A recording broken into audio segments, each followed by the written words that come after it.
A rattlesnake struck hard and fast, sinking its fangs deep into the man's flesh in the wilderness.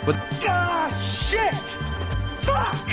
Without hesitation, he pulled out his pocket knife, sliced open the wound, and desperately sucked out the poisoned blood, trying to slow the venom's spread. He stumbled back to his cabin in the woods, chugged an entire bottle of water, and collapsed heavily onto the bed. His consciousness began to slip away as darkness crept into his vision. The venom coursed through his body, and he blacked out completely. Eventually, he forced his eyes open. His poisoned hand had swollen up like a balloon, and the searing pain quickly dragged him back into unconsciousness. Over the following days, instinct alone roused him a few times, just long enough to gulp down water before plunging back into the endless void. 3 weeks later, Jack finally beat the venom and regained full consciousness.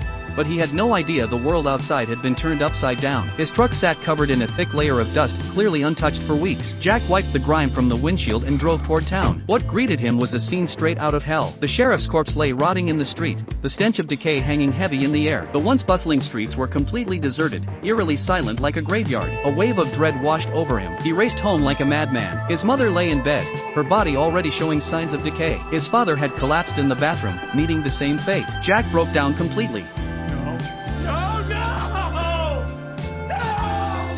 He rushed to the city center, only to find the same apocalyptic nightmare. Just as the exhausted Jack was about to drown his sorrows in alcohol, a voice emerged from the darkness. They were the last survivors of the city. 3 weeks ago, a deadly virus had swept across the globe. Humanity had been wiped out in a matter of days. Jack finally understood. He wasn't lucky. He was just one of the lonely survivors of this catastrophe.